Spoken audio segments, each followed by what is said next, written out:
पण दिल्लीचा भर दरबार भरलेला होता. 12 फूट उंचीच्या उंच तख्तावर आलमगीर आलमपन्हा औरंगजेब विराजमान झालेला होता. आज जसे टळकरी माझ्या समोर आहे तसे खासे खासे सरदार त्यांच्या समोर होते. औरंगजेबाने सगळ्यांच्या पुढे फक्त एकच प्रश्न टाकला, क्या किया जाए, क्या किया जाए. इस दरबार में है कोई ऐसा जो मैं का लाल,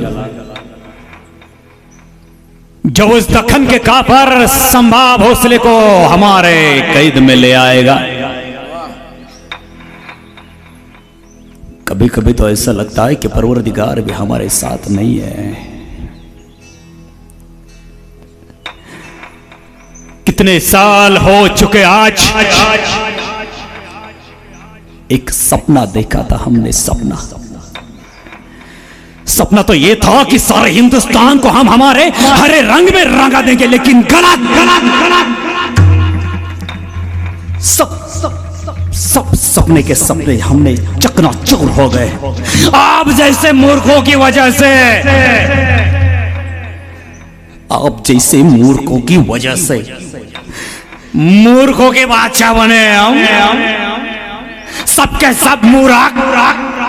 कोई 5 साल कोई 10 साल जा चुका उसका पर सिवा भोसले के दक्कन में, लेकिन सबके सब खाली हाथ चले आए. आखिर क्यों? क्या है कोई इस दरबार में जो इस दरबार में उस काफर संभा भोसले को हमारे सामने उसकी खाल खींचकर हमारे सामने लाए? कोई है?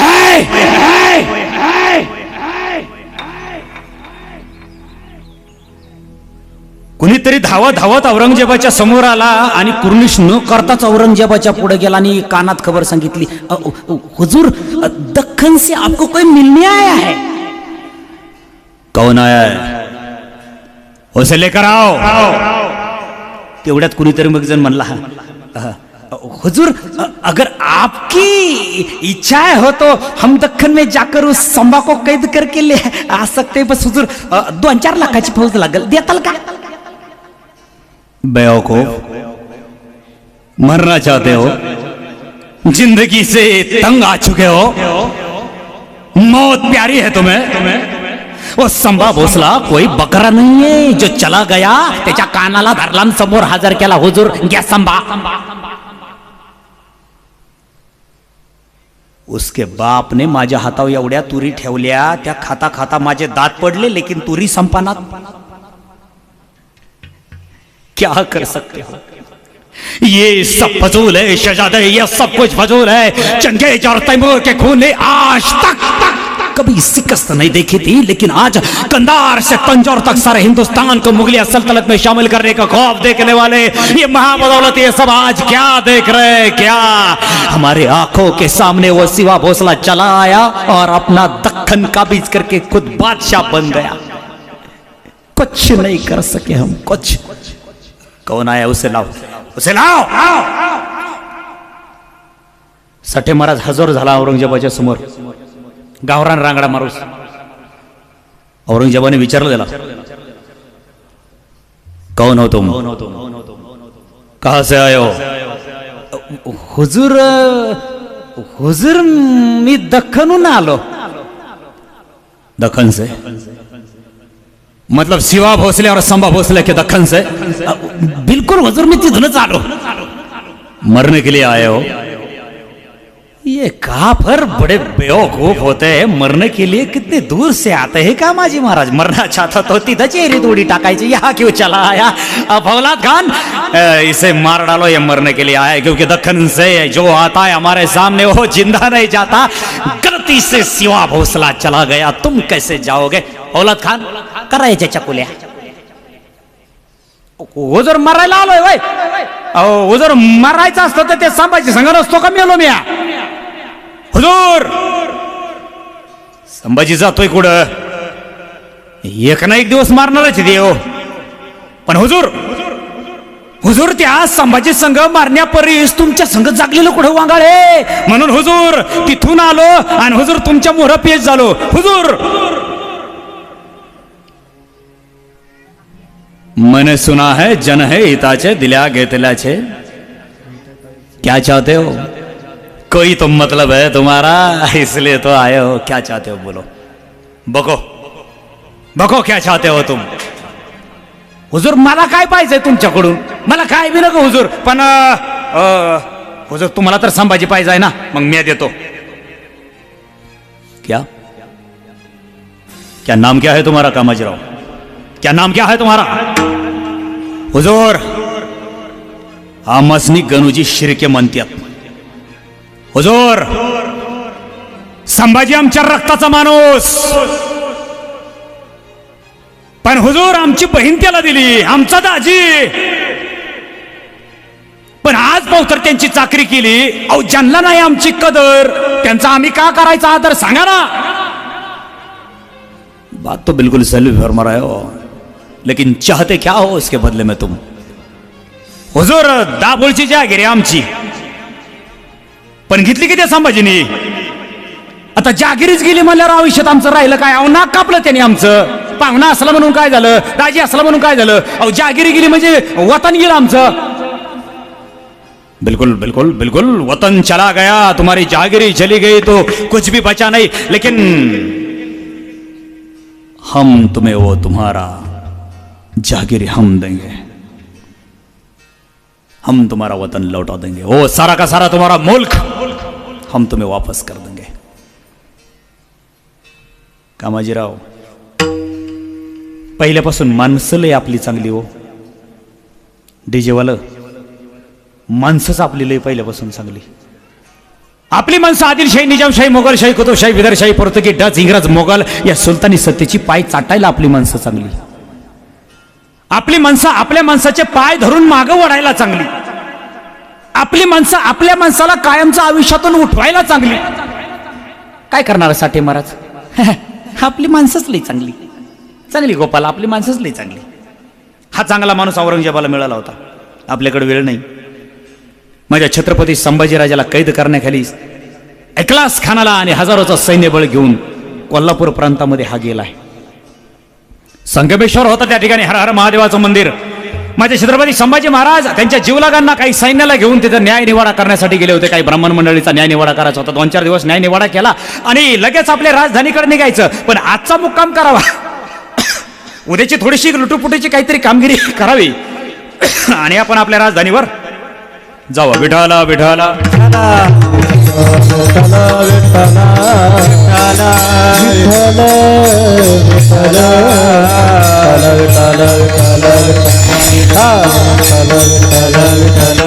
उद्याची लुटुपुटीची काय कामगिरी करावी आणि संभाजी महाराजांनी ठरवलं की ती कामगिरी केलं की आपण आपल्या राजधानीवर जावं.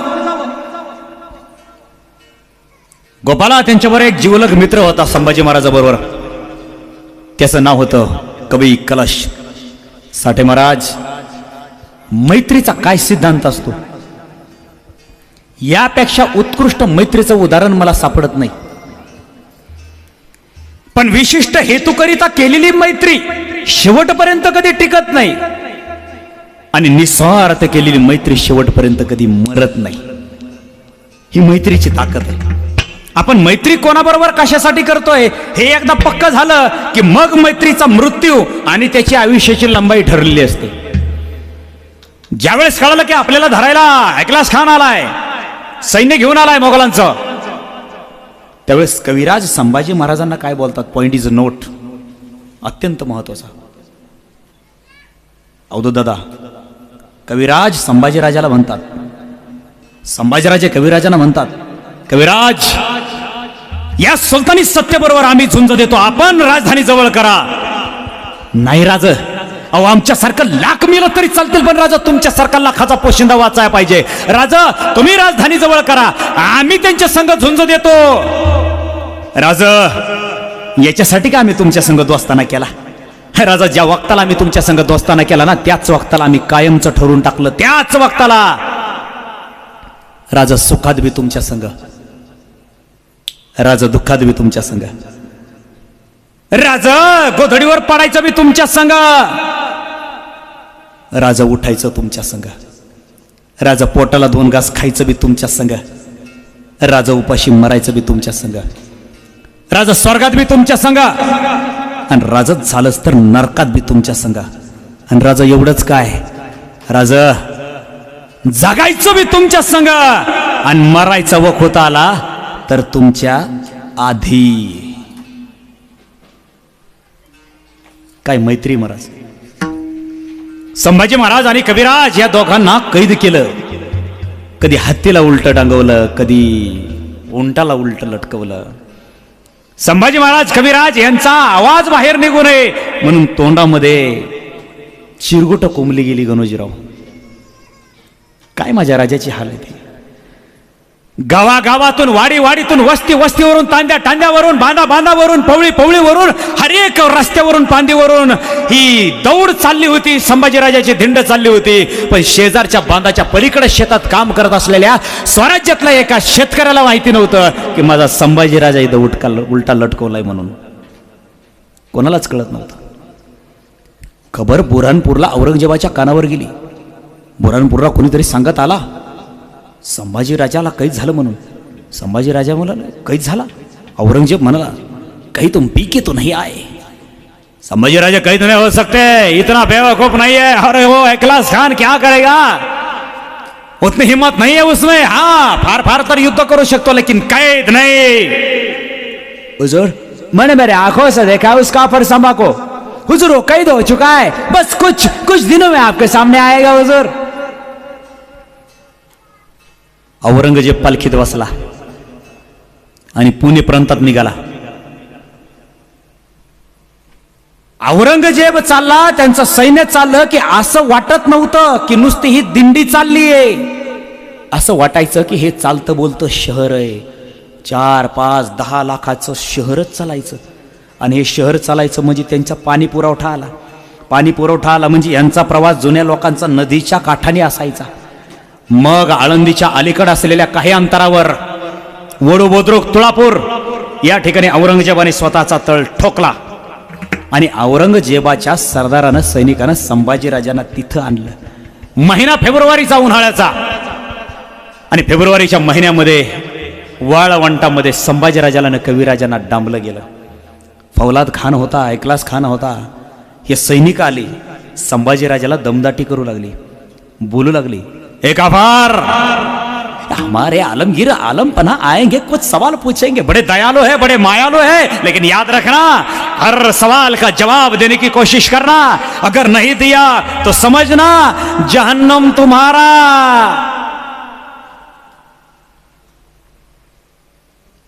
आपल्याकडे वेळ नसल्यामुळे औरंगजेब आला, संभाजीराजांच्या पुढे येऊन उभा राहिला. संभाजीराजांच्या पुढे आला. संभाजीराजांना औरंगजेब बोलू लागला. अहो औरंगजेब आहे, काय बोलावं औरंगजेबाना. संभा, बहुत परेशान किया, बहुत. हमारे सपनों की तो बात ही छोड़ो,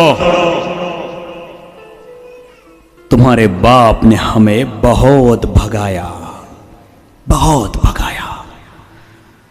हमारा नाक कटवा दिया तुम्हारे बाप शिवा भोसले ने.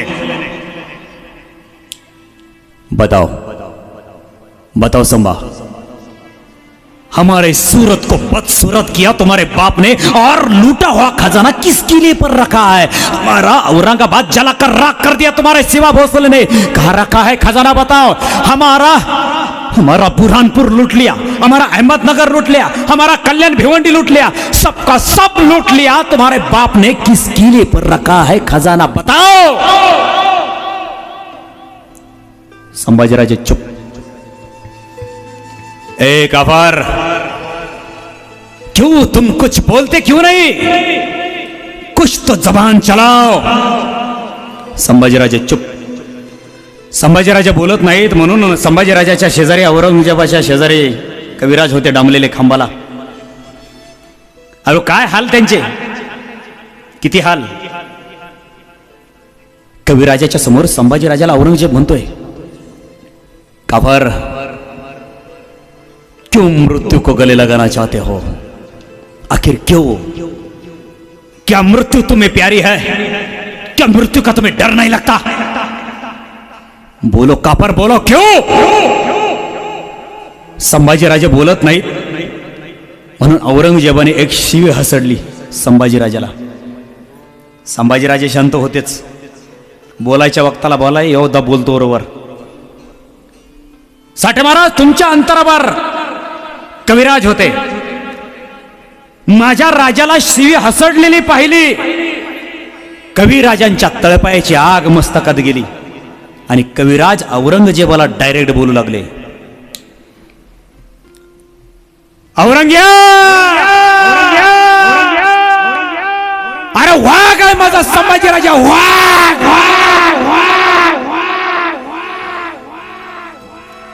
अरे औरंगे हातापायामध्ये साखळदंड घालून तर कोणी पण बोलल रा. औरंगजेब तुझ्यात जर हिम्मत असेल ना तर माझ्या संभाजीराजाच्या हातपायातले लोखंडाचे साखळदंड सोडून बघ. उसके बाद तुम्हें पता चलेगा ये संभाजी राजा शेर है, शेर. क्या ए परवरदिगार, ये मरघट्टे कैसी जबान चलाते हैं. अगर ये शेर है तो हम कौन है? हम कौन है? औलाद खान, इसका पर संवाद से पहले इस कविराज की जबान खींच लो, काट डालो इसका पर संवाद के इस दोस्त की जबान को काट डालो.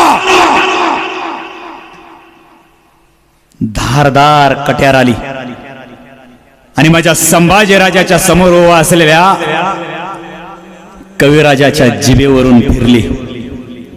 सप सप सप माझ्या संभाजीराजाच्या डोळ्यासमोर माझ्या मित्राला कापलं गेलं. हात तोडले, पाय छाटले, डोळे फोडले, जिभ कापली.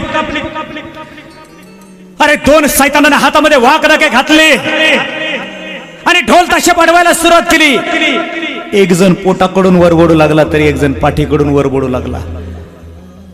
आमच्या मंदिरातल्या हनुमंतरायाला शेंदूर फासावा जसा लालबुंद दिसावा तसा कविराज दिसू लागला.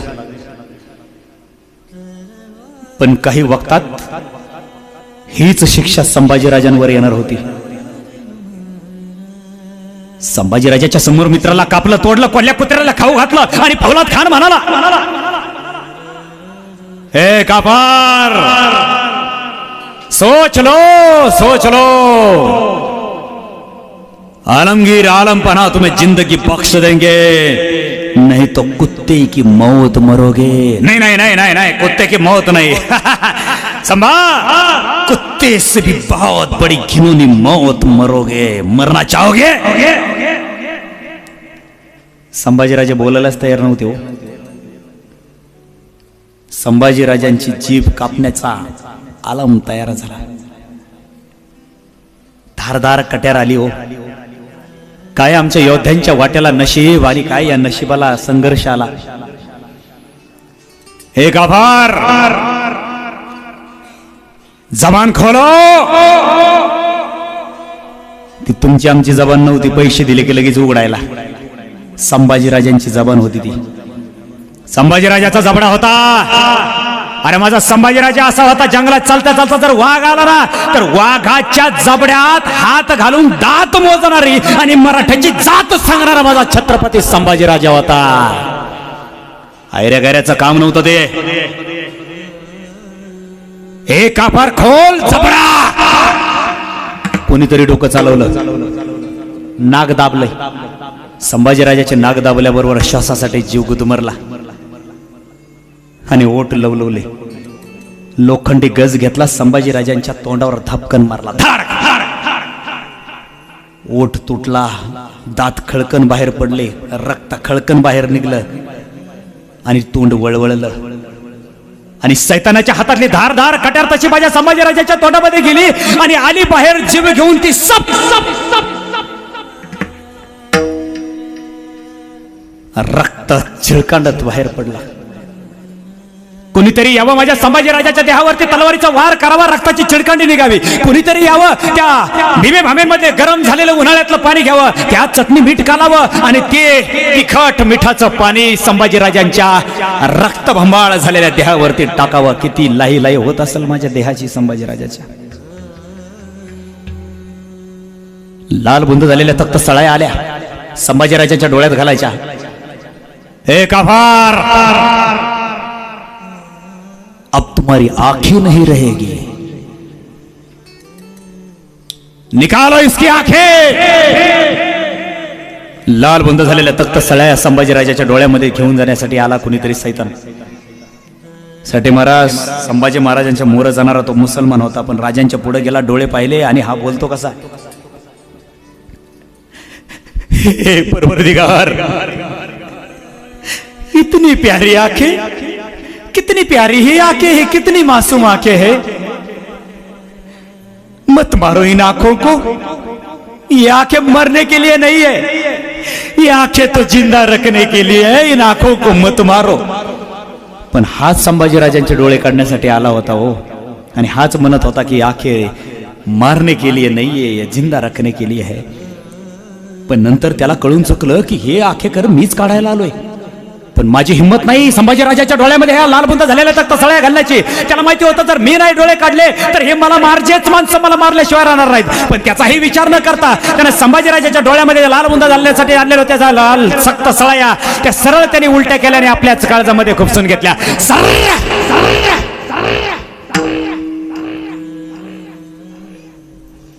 25-30 तलवारीने तर त्याच्या देहाचे तुकडे केले. दुसऱ्यांदा कुणीतरी त्या तप्त सळाया घेतल्या आणि संभाजीराजाच्या डोळ्यामध्ये घालण्यासाठी आल्या. संभाजीराजाने डोळे वटारले, झाकले नाही, मान लावले नाही आणि बघता बघता डोळ्यामध्ये शिरल्या होत्या.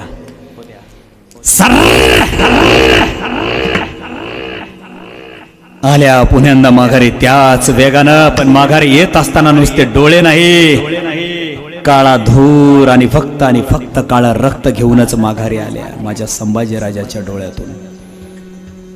हात तोडले, नख छाटले गेले, अंगाचं साल तोडलं गेलं. साठे महाराज काही ठिकाणी फक्त हातामध्ये काही योद्ध्यांच्या खिळे ठोकले गेले. बाकीच्या धर्मामध्ये त्या माणसांना देव बनवलं, गॉड बनवलं, गॉड. दुसऱ्या धर्मामध्ये त्या योद्ध्यांना. पण माझ्या संभाजीराजाला कामाजी महाराज 41 दिवस हाल हाल करून मारणारे माझ्या संभाजीराजाला आज आमचा महाराष्ट्र आणि आमचा भारत देश काय बनवणार आहे? काय बनवणार आहे? काय ऐकायचंय आम्हाला? अरे सांगणाराला तरी काय सांगायचंय, ऐकणाराला तरी काय ऐकायचंय? फौलाद खान खबर घेऊन गेला संभाजी महाराजांची औरंगजेबाच्या समोर. औरंगजेबाच्या पुढे गेला, खाली मान घालून उभा राहिला. औरंगजेबाला म्हणाला, हुजूर मैंने संभा को मार डाला. बहुत खूब, बहुत खूब, बहुत खूब, बहुत खूब, बहुत खूब. हम तीसरी गलती नहीं करना चाहते थे. पहली गलती की उस शाहजी को हमने छोड़ दिया, दूसरी गलती की उस शिवा भोसले को हमने छोड़ दिया, अब तीसरी गलती हम करना ही नहीं चाहते थे. बताओ बताओ, जब तूने उसकी आंखें निकाली तब क्या कहा उस संभा ने? जब तूने उसकी जबान काट दी क्या कहा उस संभा ने? जब तूने हाथ पांव काट डाले बताओ कैसे गिड़गिड़ा रहा था, कैसे रो रहा था, कैसी जिंदगी की भीख मांगा रहा था तुम्हारे सामने? बताओ फौलाद खान, बताओ, हम सुनना चाहते, बहुत बेचैन हो चुके हैं. बताओ वो काफर संभा कितना रो पड़ा था, बताओ.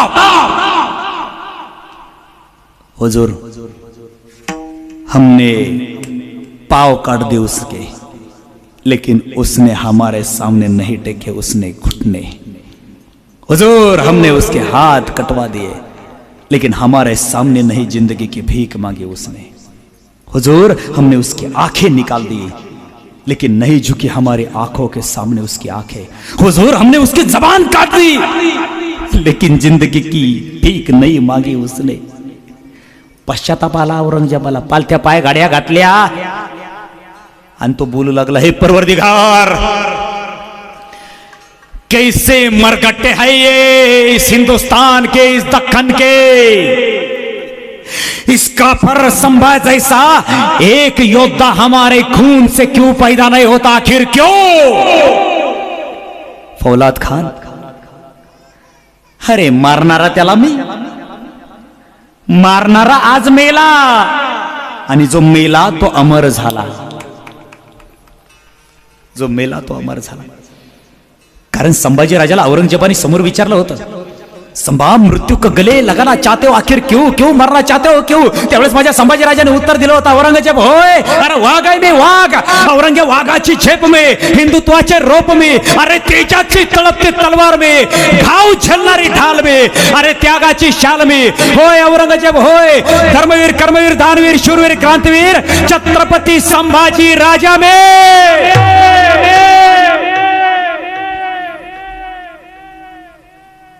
औरंग्या,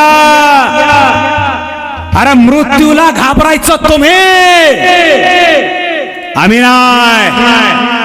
औरंग्या, मृत्यू आला तर पाठीला पाय लावून पळणारी औलाद तुमची, आमची नाही.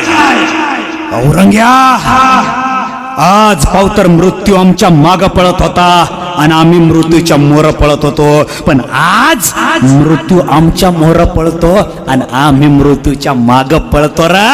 हे मृत्यूच्या माग झुकेगा नाही. औरंग्या, तुला एक महत्वाचं सांगू, आमच्या सारखे योद्धे रणांगणात धारा तीर्थ पडण्यासाठी मरण्याची वाट बघत असतात, वाट. औरंगजेबाने विचारलं, क्यों क्यों इंतजार करते हो मृत्यू का? तब संभाजी राजा ने जबान चलाई, क्योंकि हमारे जगत गुरु तुकाराम महाराज ने कहा है, औरंगजेब, आमच्या सारखा योद्धा जर आमच्या हिंदू धर्माच्या देव देश धर्माच्या रक्षणासाठी रणांगणात जर धारा तीर्थ पडला ना, तर त्याला देव लोकात जागा मिळते आणि मृत्यू लोकात कीर्ती मिळते, आणि ती बी भैरवी चालीत. तुका म्हणे